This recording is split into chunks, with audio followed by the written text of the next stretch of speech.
Hello everyone, welcome to love you. आज का यह वीडियो उन सभी विद्यार्थियों के लिए बहुत ज़्यादा महत्वपूर्ण है जिन्होंने नागपुरी को क्षेत्रीय भाषा के रूप में लिया है। क्षेत्रीय भाषा नागपुरी से जेएसएससी द्वारा आयोजित पंचायत सचिव परीक्षा में किस तरह के प्रश्न पूछे गए थे, चलिए देखते हैं। इन प्रश्नों से आपको इस बात का अंदाजा हो जाएगा कि क्षेत्रीय भाषा नागपुरी से किस किस तरह के प्रश्न और कहाँ कहाँ से पूछे जाते हैं। तो चलिए फिर वीडियो शुरू करते हैं। जो पहला क्वेश्चन है जो कि नागपुरी लोक कथा से पूछा गया था, तो क्वेश्चन था बूढ़ा राम मोरे बहाना काले कर लग। तो क्वेश्चन का जो हिंदी में अर्थ है कि जो बूढ़ा रहता है वो मरने का बहाना क्यों करता है। तो पहला ऑप्शन है रंग रीता ले, दूसरा ऑप्शन है बुढ़िया के कनवाए ले, थर्ड ऑप्शन है सियार मन के मारे की योजना ले, एंड डी ऑप्शन है कोनो नहीं। तो इसका सही आंसर क्या हो जाता? सियार मन के मारे की योजना ले, यानी कि सियार सबको वो मारने का योजना बनाया था, इसलिए वह मरने का बहाना करता है। यह नागपुरी लोक कथा बुद्धू भंडारी से लिया गया है। दूसरा जो क्वेश्चन है वह है जमालुद्दीन अंसारी का लिखल कविता है कि, तो इसका हिंदी में अर्थ है कि जो जमालुद्दीन अंसारी है जो कवि है उसका निम्न में से कौन सा कविता को उन्होंने लिखा है। तो पहला ऑप्शन है हमरे के नागपुर, दूसरा ऑप्शन है शेख भिखारी, तीसरा ऑप्शन है मसाल एंड चौथा ऑप्शन है अंचरा। तो इसका सही आंसर क्या हो जाएगा? जमालुद्दीन जो अंसारी है वह शेख भिखारी कविता लिखा है। तो आपको कविता और उसके लेखक से भी प्रश्न देखने के लिए मिलेंगे, तो आपके सिलेबस में जो होगा आप उसे जरूर पढ़ें। थर्ड जो क्वेश्चन है वह है तीरियो का है कि, तो ये पूछ रहा है कि तीरियो क्या चीज़ है, ये पूछ रहा है। तो पहला जो ऑप्शन है वह है लोकगीत, दूसरा ऑप्शन है शिष्ट गीत, थर्ड ऑप्शन है वाद्य यंत्र, एंड डी ऑप्शन है सौभे। तो इसका सही आंसर क्या हो जाएगा? जो तीरियो होता है वह एक वाद्य यंत्र होता है जो प्राचीन काल में बनाया जाता था। तो इन सभी चीज़ों का आप जरूर से पढ़िएगा। फोर्थ जो क्वेश्चन पूछा गया था वनफुल किताब में कैसन साहित्य संकलन है, तो ये पूछ रहा है कि जो वनफुल किताब है उसमें किस तरह का साहित्य को संकलित किया गया है। तो पहला ऑप्शन है गद्य, दूसरा ऑप्शन है पद, तीसरा है गद्य पद, एंड डी है कोनो नहीं। तो इसका सही आंसर क्या हो जाएगा? जो वनफुल किताब है उसमें गद्य और पद दोनों है, यानी कि कविता और कहानी दोनों है। जहाँ कविता और कहानी दोनों रहता है उसको गद्य और पद बोलते हैं। क्वेश्चन नंबर 5 जो पूछा गया था झंझान कौन मधका के गीत है के, यानी कि जो झंझान होता है वह किसका गीत है।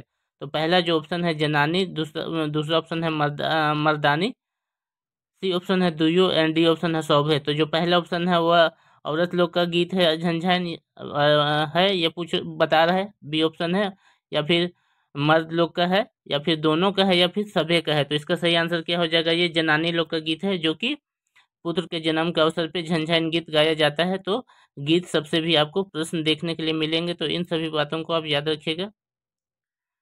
नेक्स्ट जो क्वेश्चन पूछा गया था लिंग से केकर पता चलेला। तो यहाँ पे जो क्वेश्चन पूछ रहा है कि जो लिंग होता है उससे किसका पता चलता है। तो आपको एक वचन और बहुवचन ये सबको भी जानना होगा। ग्रामर से भी प्रश्न पूछे जाते हैं। तो पहला जो ऑप्शन है स्त्री, दूसरा ऑप्शन है पुरुष, तीसरा ऑप्शन है दुइयो, एंड डी ऑप्शन इनमें से कोई नहीं। तो इसका सही आंसर क्या हो जाएगा? लिंग से दुइयो का पता चलता है, स्त्री का भी और पुरुष का भी पता चलता है। क्वेश्चन नंबर 7 जो पूछा गया था मालकिन में जुड़ल है, तो ये पूछ रहा है जो मालकिन है उसमें क्या जुड़ा हुआ है। तो पहला ऑप्शन है उपसर्ग, दूसरा ऑप्शन है प्रत्यय, तीसरा ऑप्शन है दुइयो, एंड डी ऑप्शन है कोनो नहीं। तो इसका सही आंसर क्या हो जाएगा? जो मालकिन है उसमें प्रत्यय जुड़ा है, जो कि बाद में जुड़ता है उसको प्रत्यय बोलते हैं, जो पहले जुड़ता है उसको हम लोग उपसर्ग बोलते हैं। तो उपसर्ग और प्रत्यय यानी कि ग्रामर सेक्शन से भी आपको जानकारी होना चाहिए।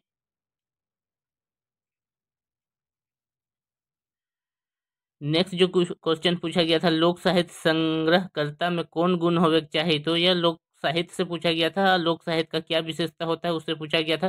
तो पहला ऑप्शन है आदमी से समन्वय, दूसरा ऑप्शन है सहानुभूति, तीसरा ऑप्शन है सुनने की लिखे क्षमता, एंड डी सौभाग्य। तो इसका सही आंसर हो जाएगा सौभाग्य हो जाएगा, यानी कि हमको लोक साहित्य का अगर हमको संग्रह करना है तो उसके लिए आदमी लोग से समन्वय भी बनाने की जरूरत है, फिर सहानुभूति भी चाहिए, फिर सुनने और लिखने का क्षमता भी होना चाहिए, यानी कि सब होना चाहिए। तो इस तरह के प्रश्न भी आपको देखने के लिए मिलेंगे। क्वेश्चन नंबर 9 है घासी राम के इकर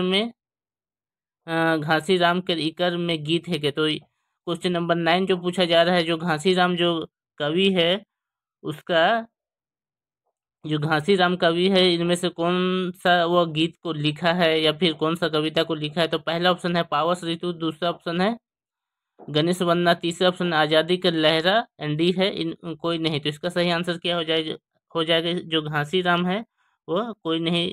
इन जो दिया हुआ है इनमें से किस कोई भी इसकी रचना नहीं है घासीराम की।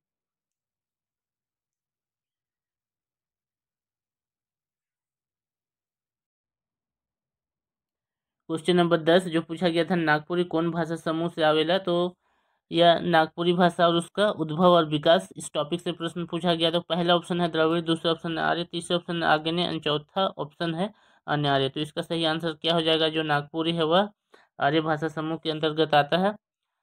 क्वेश्चन नंबर 11 जो पूछा गया था, सीआर मन के कौन बांध दे रहे, यानी कि सीआर लोग को कौन बांध देता है? तो पहला ऑप्शन है बूढ़ा, दूसरा ऑप्शन है बुढ़िया, तीसरा ऑप्शन है दुइयो एंड चौथा ऑप्शन है कोई नहीं। तो इसका सही आंसर क्या हो जाएगा? अगर आप कहानी पढ़िएगा बुद्धू भंडारी तो उसमें बुढ़िया बांध देती है सीआर सबको।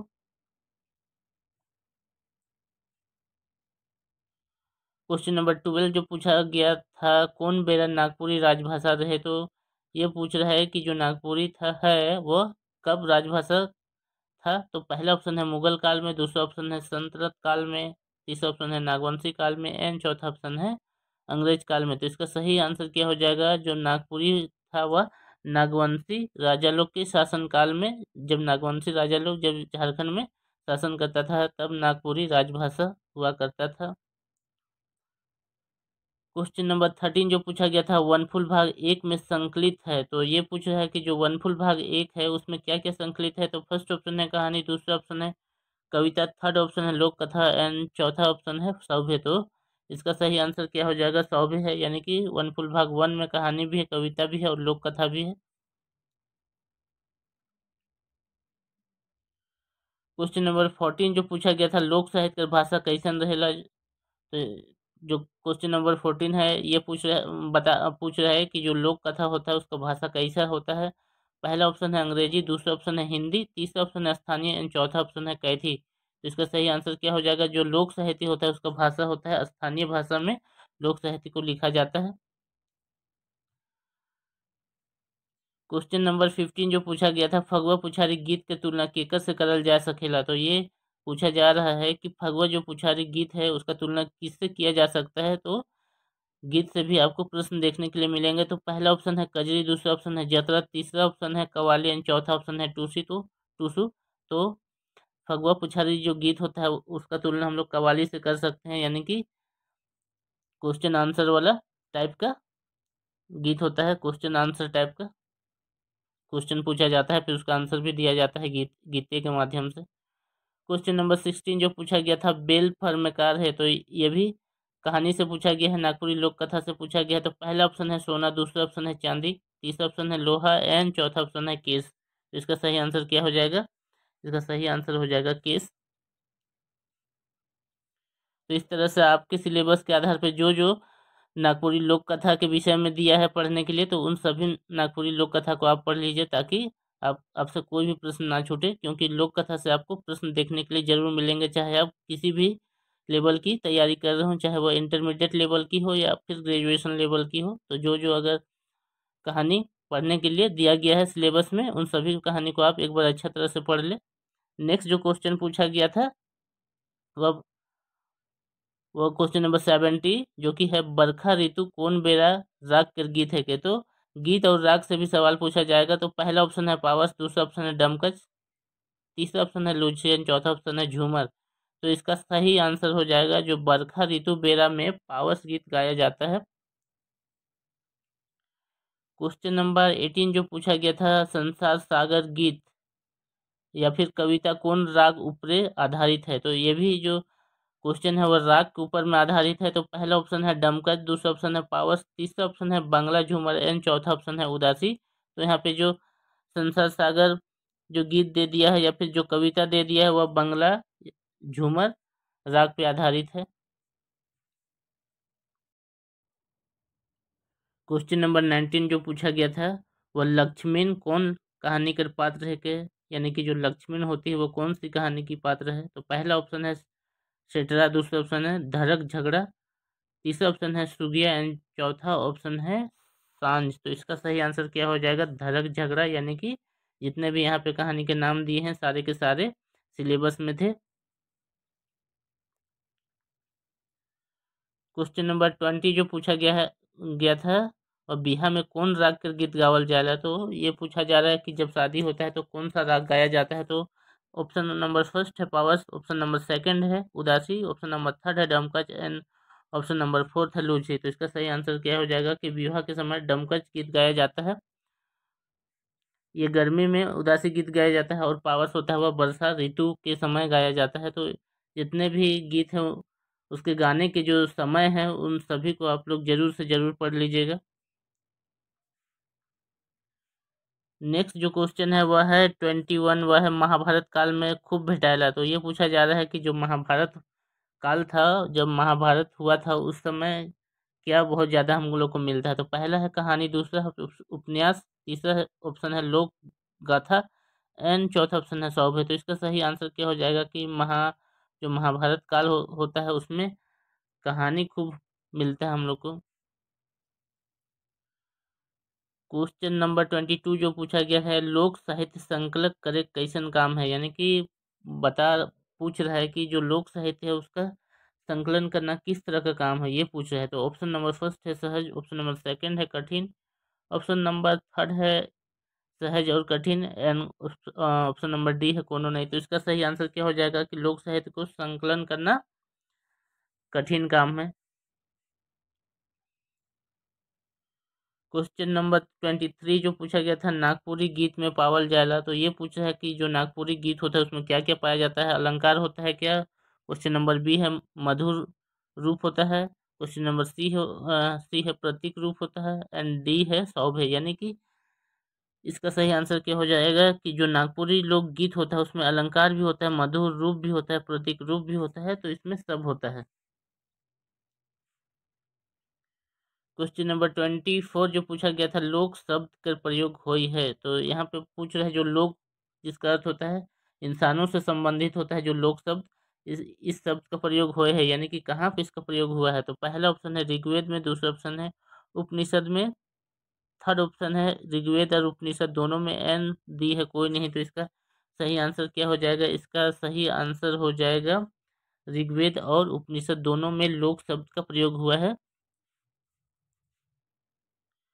क्वेश्चन नंबर 25 जो पूछा गया है, करम केकर परब है के। तो परब त्योहार से भी आपको प्रश्न देखने के लिए मिलेंगे, चाहे आप किसी भी तैयारी परीक्षा की तैयारी कर रहे हो।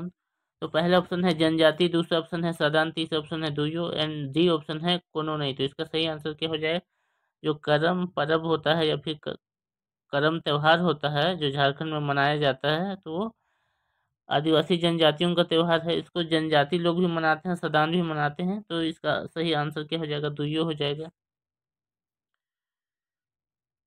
क्वेश्चन नंबर 26 जो पूछा गया था, भारत में लोक साहित्य की परंपरा कौन बेरा से रही है। तो ये पूछा जा रहा है कि जो भारत में जो लोक साहित्य का परंपरा है कब से चला आ रहा है। तो पहला ऑप्शन है प्राचीन काल से, दूसरा ऑप्शन है मध्यकाल से, थर्ड ऑप्शन है आधुनिक काल से, एंड डी ऑप्शन है कोनो नहीं। तो इसका सही आंसर क्या हो जाएगा? जो भारत में लोक साहित्य है वह प्राचीन काल से चला आ रहा है।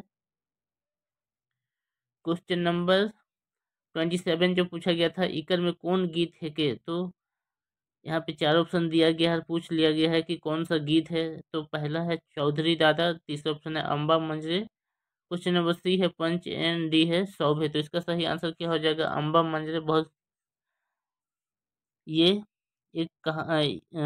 ये एक लोकगीत है। नेक्स्ट जो क्वेश्चन है वह है 28, जिसमें है ओह अब हमर का होई, यानी कि इसका अर्थ है कि ओह अब मेरा क्या होगा, कैसन वाक्य है, यानी कि किस तरह का वाक्य है। तो पहला ऑप्शन है संयुक्त वाक्य, दूसरा ऑप्शन है मिश्र वाक्य, तीसरा ऑप्शन है विस्मय, एंड चौथा ऑप्शन है साधारण। तो इसका सही आंसर क्या हो जाएगा? विस्मय वाक्य वाक्य है, विस्मय। क्वेश्चन नंबर 29 जो पूछा गया था, सियार मन कहाँ लुक रहे हैं। तो इसका पहला जो इसका हिंदी में अर्थ हो जाएगा, जो सियार लोग रहते हुए कहाँ पे छिपे हुए थे। तो इसका पहला ऑप्शन है पहाड़ में, दूसरा ऑप्शन है वन में, तीसरा ऑप्शन है आयर में, एंड चौथा ऑप्शन है घर में। तो इसका सही आंसर क्या हो जाएगा? वो लोग आर में छिपे हुए थे।